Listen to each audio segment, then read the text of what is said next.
Well, and how is that Debbie Owen treating you? I know you're in the river sometimes and all the way to Houston sometimes. Do you have a least favorite place to run? And how is that boat running these days?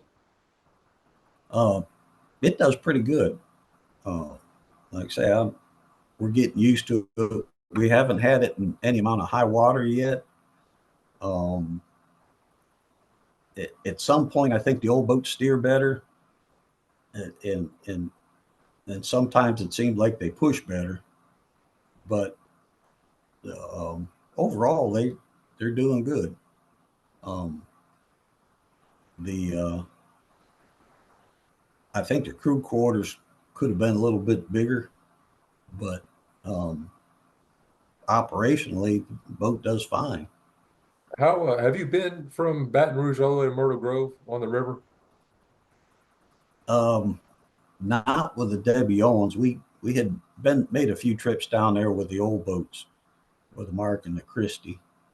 Um, but I can say I've been there, but that's about it. You know, um, we don't get down that far too often, but Well, uh, we've been there. what's the easiest fleet to work from, I guess, Miro to Darrow? Uh, well, shoot, I don't know. Um, I gotta say, Triangle, as busy as they are, um, they do good. Capitals, they're not quite as busy. They got a bunch of good guys up there too. But between Capital and Reserve, I'd say probably Capital's a little easier, mainly because they're not as busy. Um, like say Triangle, they those guys stay busy, but I don't know. Probably I'd say Capital. I meant outside fleets too. Everywhere you might have stopped on that shuttle run out of Triangle. Oh, outside fleets. Um, well, really, Cooper's taken most of them over, and they do a pretty good job. And even me road um, turn does good down there usually. Um, but yeah, I'd say most of the Cooper fleets in turn me road they do good. Um, we might have delays waiting on stuff, but most of the time they do pretty good. Well, getting back to the West Canal, well, what do you think about that run to Houston, and have you run out past Houston toward Corpus that way? It The Houston runs all right. Um, I don't particularly care for the West End, but um, we're getting used to it, getting comfortable with it. It does get monotonous. Um, new new deck crew, I don't think really learns much on that run because generally we're running. You know, um, we might stop at Duval and pick up and drop, but they don't. The new deck crew don't really get uh, that much tow work. They get the time in, but they really don't see different different ways to build tow. Everything's the same all the time. Um, as far as the deck crew, they I think would do well moving the new guys around. Um, let them see doubles on the upper and some line boat work and kind of move them around a little bit. But uh, as far as us in the wheelhouse, the Houston traffic can be nuts there at Bolivar. Um, I hear guys complain about the ships, but I've never had any problem with them. Um, I have noticed a lot of guys will want to run out in the middle of the ship channel, and they'll get in the way of the ships rather than running off to the side and letting them have it, let them run the ranges. But as far as the ships, for the most part, I haven't had any problems with them. It's just all the conflicting traffic trying to get it in and out of Bolivar, and it's just such a busy place. Um, Getting turned in and out of Old River there in the Sand Jack, it's uh, uh, it's just busy. Um, but it, it's not like it was. I was over there once years ago, and it seemed like everybody's gotten a little more professional. Um, whether that's through all the new rules and regulations through the years or what, but it seemed like for the most part everybody works together a lot better than they used to. But but yeah, I'd have to say it's just the radio noise is just terrible out there, just because it's so busy. Um, that's that's probably the worst part, listening to the radios, all the noise. Well, going on almost 43 years out there now, what differences do you see, I guess, in safety and training uh, from the mid 80s to now? And how would you recommend we improve recruitment and retention numbers in the industry? Well, as far as safety, um,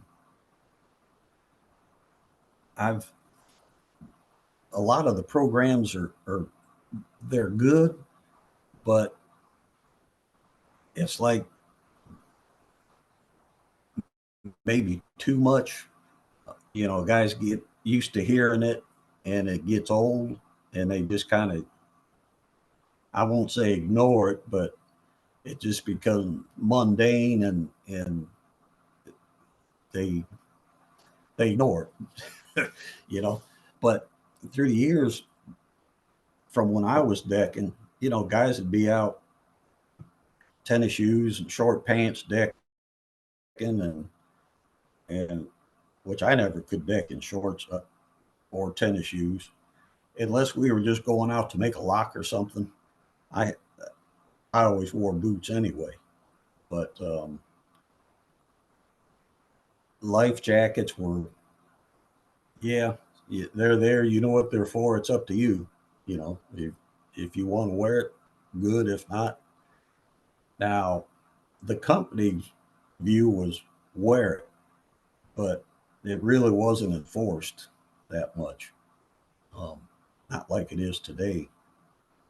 Um, I think sometimes some of the guys use a lot of the safety rules to get out of work, and but um, it's I've had only a couple injuries on the boat through the years. I had one guy at Nishu got hit with a wire um, when Compass was operating the boats. We were getting ready to leave. It was right at watch change. I come up to relieve Lee, and I seen him walking back off the tow with the deck crew. He was the older fellow that was retired out of the Navy. That's kind of unlike him being out there, helping the deck crew. Years ago, we'd go out and give them a hand, if we were feeling froggy. As they walked back closer to the boat, I see, man, his face was covered in blood, and yeah, I'm like, oh shit.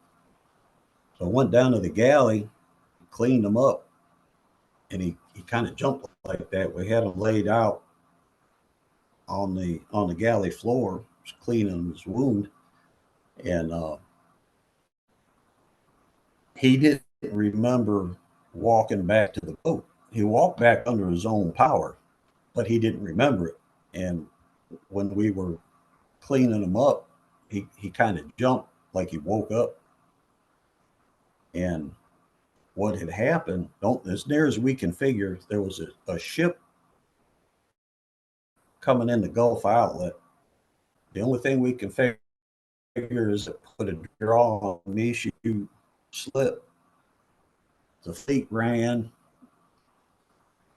the wire snapped tight, and it was an older ratchet. There was a some that the pelican hooks were flame cut out of a plate, and they'd get a little wear, and if the wire snatched tight, the keeper would pop off. And we figure that's what happened. The wire come around the timber head, caught him across his right shoulder, the bridge of his nose, and the chain links wrapped around his head and laid him out. He uh,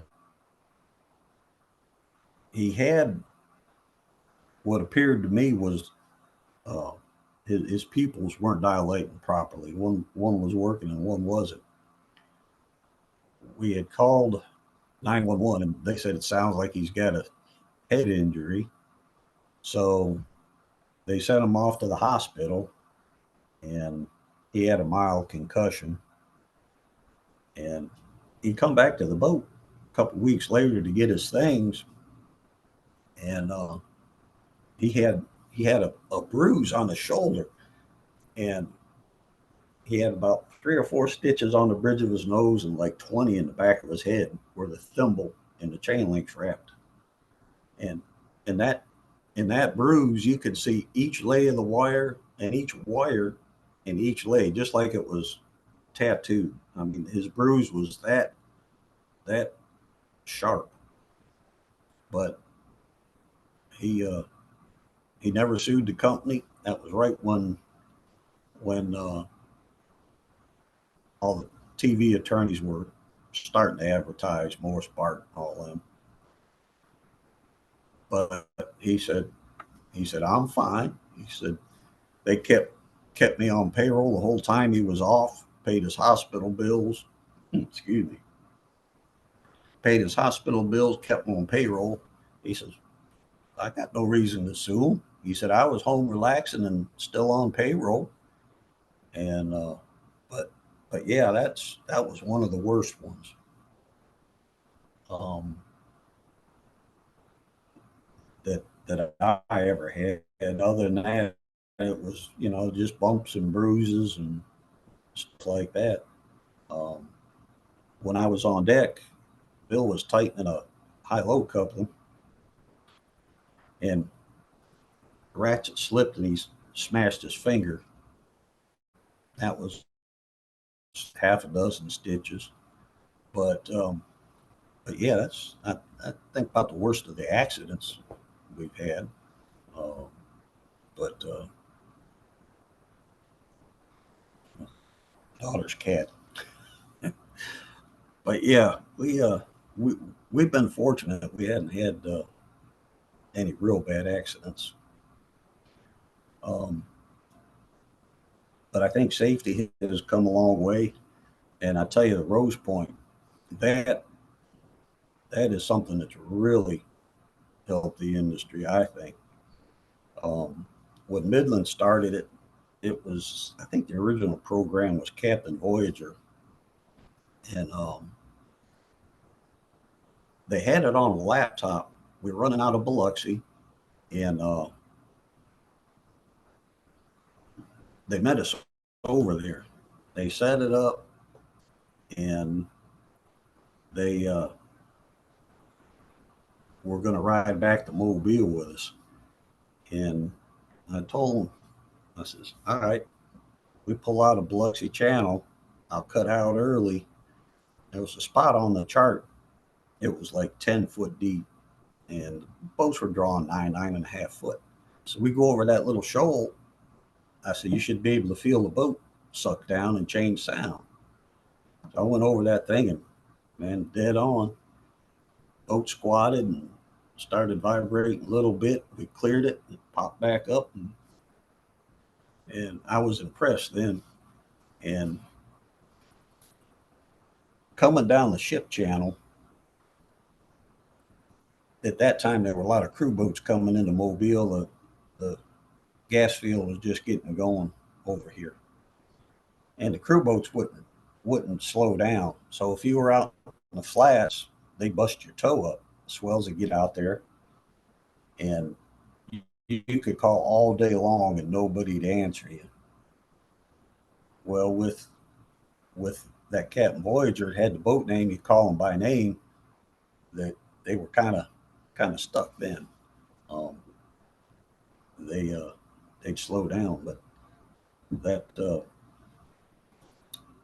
that that Rose Point that was a big help to the industry. Um, you know, and cell phones and stuff like that. Uh, we used to call WLO, the marine operator, to turn traffic in, and some of the boats had sidebands, which we never had because we were always close enough to the marine operators to pick them up. But some of the boats that ran up on the Black Warrior and up that way, up in the mountains, they'd they'd have to use a sideband, call the office. Um, which one of the boats up there, they overheard a unique call. Um, there was a boat down in the Bahamas that was, they said, as near as they could tell, being overrun, being taken over by pirates. Um, they heard they heard them calling, and they heard banging, and then gunshots, and that was that. So they don't know if it was just somebody playing around, or they said just listening to the person's voice, it sounded real. And but we never uh, we never had any excitement like that. Um, I've heard, as far as radio conversations through the years, some pretty distressing ones. I heard a shrimp boat was out in the sound one night, and over here they monitor 16, closer than we do out west. Anyway, we heard a shrimp boat call the Coast Guard. They switched to 22. We switch over, listen in just for something to do. One of his guys got hit with a block. Um, a block come out of the rigging and hit the guy in the head, and it went from he's hurt, he needs medical attention. This is a shrimp boat way out in the Gulf and beyond helicopter range. And I listened to him for about 4 or 5 hours, where he's unconscious, he's he's not moving, he's not breathing, he's turning gray, and it was sad. And they were trying to run back in, but they were too far out to get any help to them, and that was kind of sad.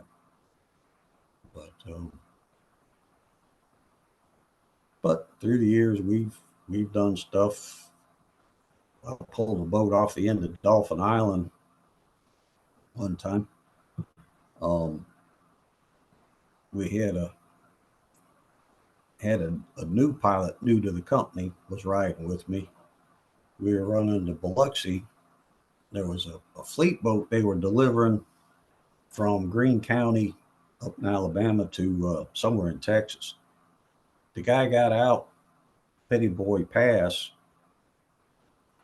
and the engine started acting up. Dirty fuel, had algae in it. He turned around, come back. It was winter time, north wind blowing, and he uh, he got in behind the island. The boat died, blew up on the island. The Coast Guard wouldn't come out and get the guys off, and they're like, it's too rough to send the boat out. I said, man, you're the Coast Guard. You're supposed to be doing this stuff. Which I didn't say that on the radio, but um, the guys they still had the generator running, and we couldn't get in close enough to get a line on them to pull them out. And our guys ended up, they took a trash bag, filled it full of air, duct taped it shut, duct taped that to a life ring, and passed them a line like that. Then they pulled that over and then pulled a lock line and started to pull them off. MSO Mobile, they said, Captain of the port says, don't pull them off. I said, well, why not? He says, it, it, uh, it may cause a pollution problem. I said, well, right now the boat's still intact. I said, if it sits there beating on the bottom, I says, there will be pollution. The captain of the port says, no.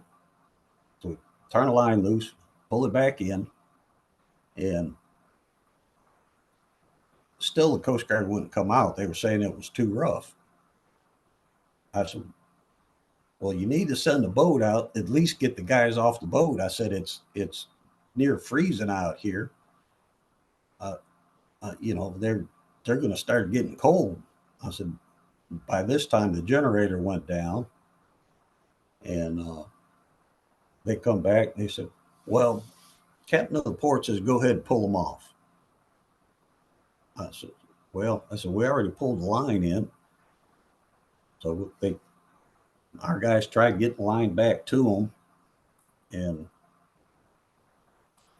I said, well, if you guys aren't going to come get them, I said, I know the guys on Dolphin Island. They're a volunteer fire department. They'll come help them if you guys can't.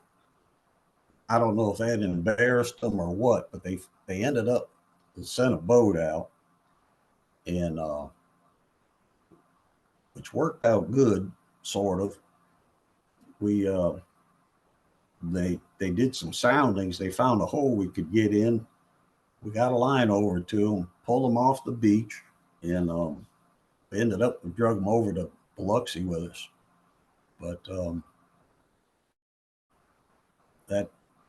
that got ugly for the guys. You know, that could have been a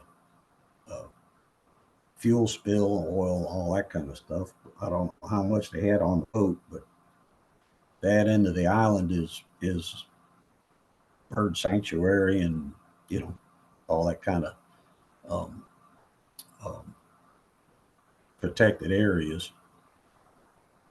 But anyway, they wouldn't do anything with them.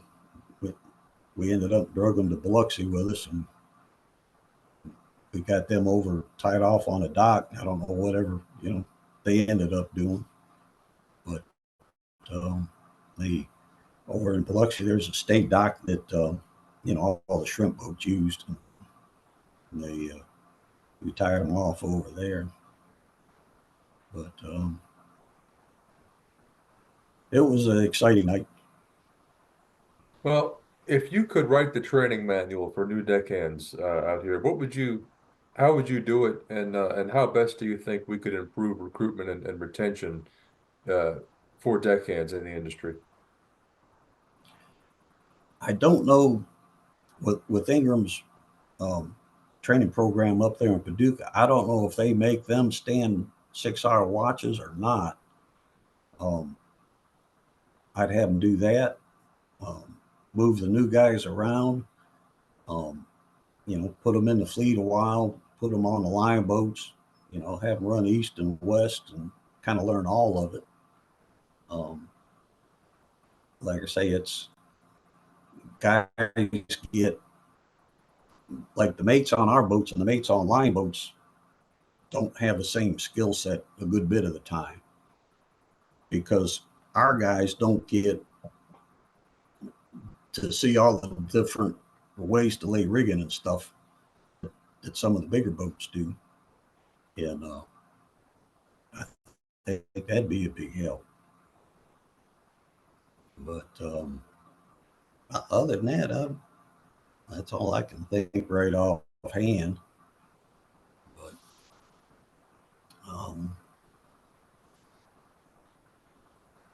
just I don't know. I think a lot of it's just people's ethic nowadays isn't there. Um, it used to be you were crew on a boat, everybody took pride in it, and it's not really that way anymore. Good bit of the time, you still have a lot of people that take pride in their work, but there's quite a few that don't. It's it's sort of another job for them. Well, Ingram ran a story a while, I don't know, a year or two ago. I feel like about the time the Debbie came out of I think a plant in a coffee can that follows you around. What's the story on that thing? Oh, that aloe plant. Capt Eddie brought that on the Christie years ago, and it's just always been there. It that thing has lived on floor sweepings and coal dust, and just I'm surprised it's still alive. Um, I'm not I'm not a farmer or really a plant person, but it's just always been there, and I've I've had it on every boat I've been on, which hadn't been that many, but that thing come home when we got off the Christie. It sat in the garage for I don't know how long, unwatered. I'm surprised it didn't die, but yeah, that's I call him Edward. That's my plant, Capt 80. Does he Uh, travel? Does he travel with you to and from the boat, or stay on the boat now? no, he stayed on the boat. It's just back there in the corner in the wheelhouse. Um, I don't know. The thing took a growth spurt here in the last few months, gotten tall, but at one point, all the boats that were running on this end had clippings off of it growing. Um, but once in a while, he keep me company. But Captain Eddie, the person, he was a character. Um, he was another one of the old timers that the more you argued with him, the more he liked it. When I first went on to Christie, like I say, I got woke up at 3 o'clock in the morning and stepped off of that tow on the onto the Christie. We got to Pensacola, and I think it might have been the next trip. It was around dark anyway when we got there. Artie, the guy I was working with, I didn't know any of these guys at the time. He said, "Come on," he said, "let's go." He said, "We're getting close. Let's go see how he wants to do this." So we go up there. We're sitting on a settee. It's dark, and Artie Artie goes up. He says, "Hey Edward, how you want to do this?" "Well, just get your ass out there and catch me a line." "Hey, you old bastard, don't talk to me like that." And they got into it. I swore they were going to start punching each other. I'm like, oh my God, what did I get into here? They were hollering and screaming at each other. I could see Eddie's ears. They were turning red. And after a little while, Artie leans over to me. He says, he says, "I got them all stirred up. We can go downstairs and let them sit here and stew now." Those two, they would go at it and just to aggravate each other. But we had a lot of fun on that boat. They had one summer, um, they had the anchor buoy sitting up on the Muskogee dock, which was it was an old, I think it was a coal unloading or coal loading facility or something years ago. But it was just a concrete dock, Midland leased. They had pylons where we could trip the bridge. Well, they had brought some new anchor buoys over and set them up Well, a local newspaper took a picture of it, put it in the paper. What are they? Is it a UFO? Because they're kind of round, and they got the black bumpers around. They were painted white. And anyway, somebody had took plywood and cut out these little 4 foot tall ET looking things, painted them green, you know, and stuck them up there just for hoots and hollers, I guess. Well, we got one of those things, and I don't know how many trips it made back and forth. Michoud slip to Pensacola and Panama City. Somebody'd stick it on an empty. Somebody in the fleet over there would stick it on a load, send it back east. And anyway, we one crew change. Eddie was getting on the boat. I had took that thing and put it on top of the wheelhouse, right, right in front of the wheelhouse. Well, his girlfriend seen it. She looked up and she started to say something. And she looked at me, and I'm like, "Shh, be quiet." And we went up to in the Mobile to, I don't know if it was Cooper Fleet then, or if it was, I think it was still Scott Fleet. They had their dock barge, and their office was on the second floor. We pulled up, and we tied off. So the wheelhouse was like right at the dispatcher's window. And let's see, that was, I think Tommy Meyer was dispatching then. He looks out there. He says, "Hey Eddie," he says, "the Lake ET," or something like that.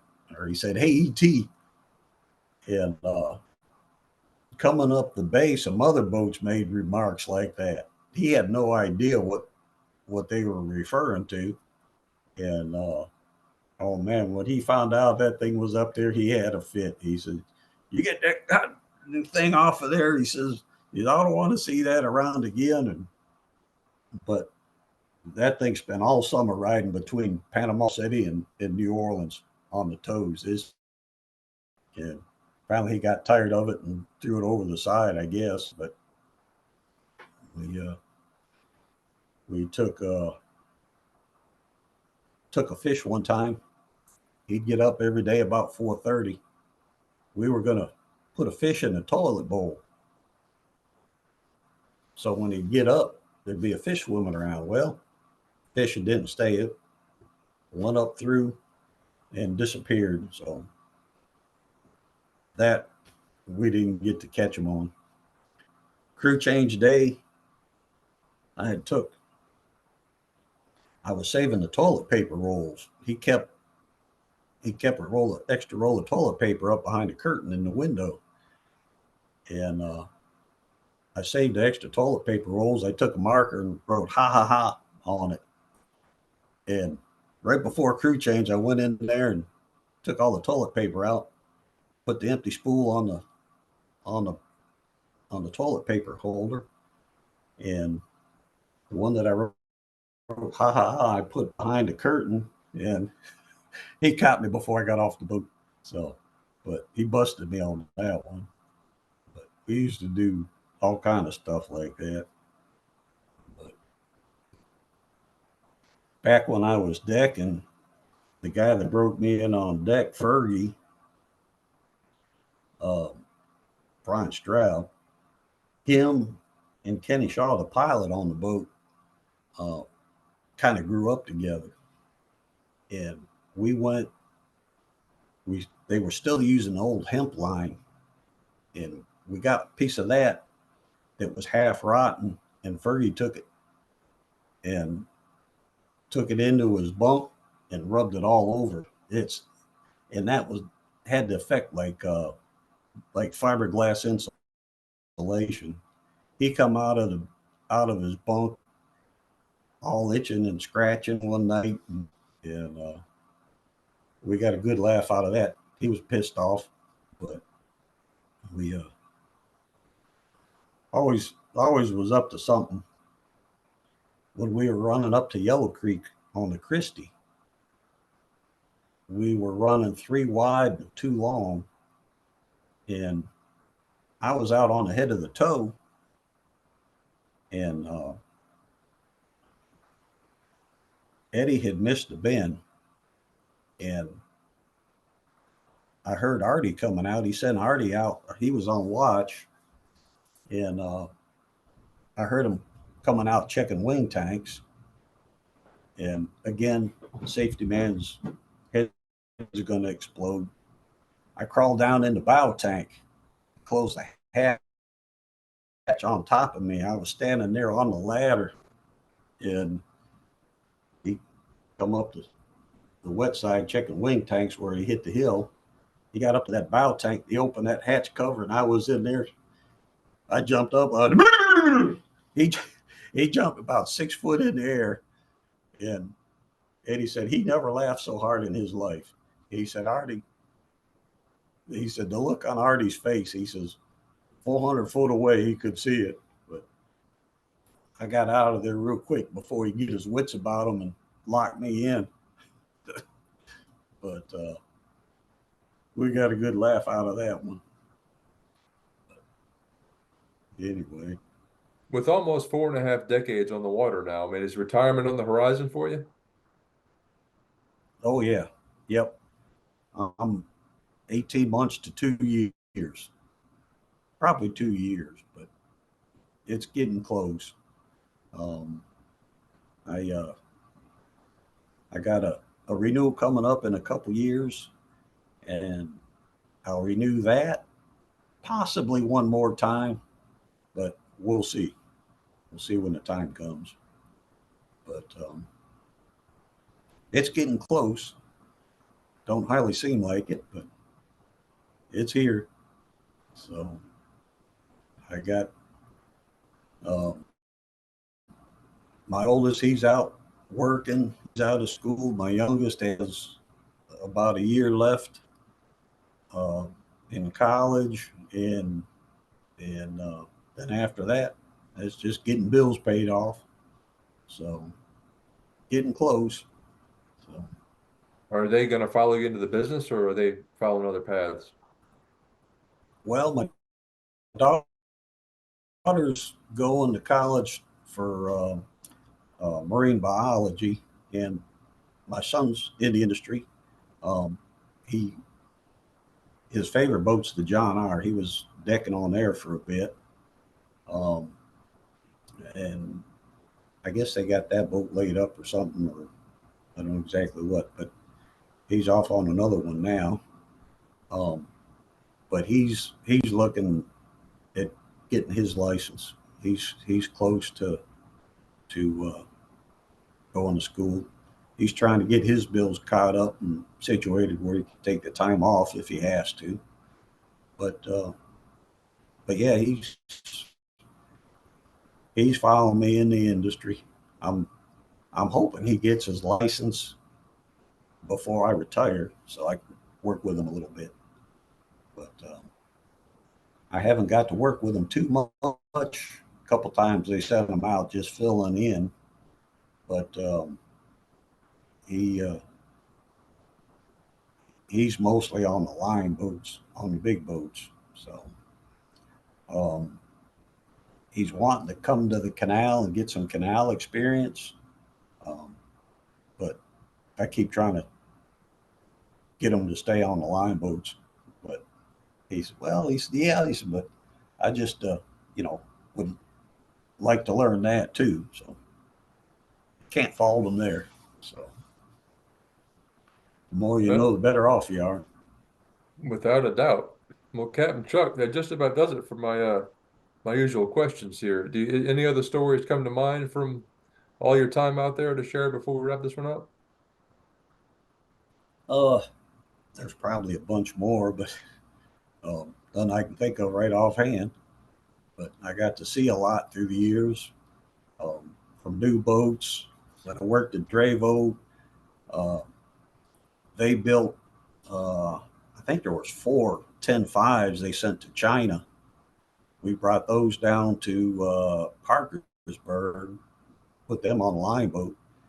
Uh, we got to see those. They took us through them. that was interesting.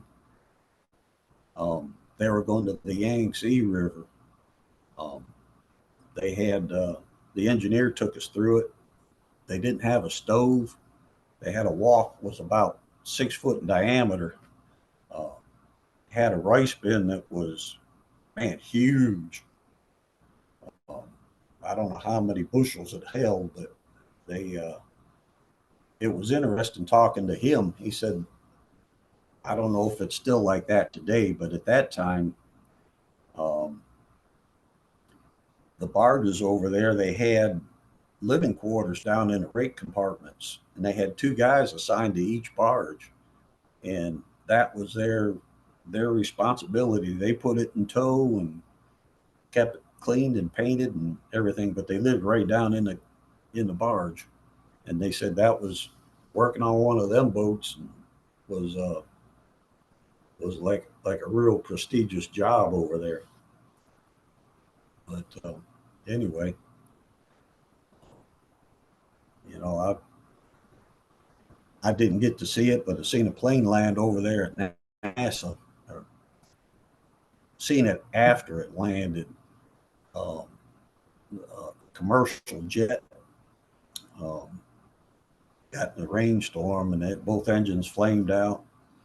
Uh, Delbert, the guy running the fleet boat over there at Mishu, seen it, and they put it down between Mishu Slip and Paris Road Bridge, and didn't tear nothing up or hurt anybody. Um, but then when I was decking up on the Ohio, the Mr. Charlie Walker run over some loads, broke loose from a power plant, some coal loads. Um, I think he was a 2000, but anyway, he had six empties come around the bend, and there was loaded fleet floating down the river sideways, and he run the lead rakes up over that, and never broke a wire, never put a hole in anything. He said the only damage was they bent the coaming on the hopper bars over. And that was the only damage. But they had to get some A-frames to pick the barge up off the loads. But um, and somewhere I got pictures of that. But anyway, um, stuff like that is interesting. You know, I've seen quite a few things like that. Um, what is it? Highway, the bridge over there in Choctawhatchee Bay Bridge, the old lift bridge. Um, a guy hit that one time, run the run a rake up under the operator shack. The shack set down on the head of the tow. Poor guy had to go all the way back to New Orleans with the operator shack sitting on the head of his toe. But that was the that was interesting. That was funny, or not funny, but dump truck drove off the same bridge. One of Brown Rain's boats drug it out. They put a diver down, and they drug the dump truck out of the channel span so we could run. But a lot of little stuff like that was different, interesting. But anyway, Well, Cap, like I said, I think that'll do it. But I appreciate you doing this. I'm glad we could finally get it done. all right. Well, I like these interviews you do. I think back if old Captain Fred Way could do something like that years ago, how interesting it would be. So 30 years down the road, this will be it'll be watched by many, I think. I'm sure So hoping so. I wish I'd have been around, started this thing, 40 years ago if the technology was there. But yeah, I'll catch what I yeah. can. But thanks for being a part of it. There you go. Keep up the good work. Yes, sir. We'll keep in touch. This has been a production of Where You At Studios, LLC.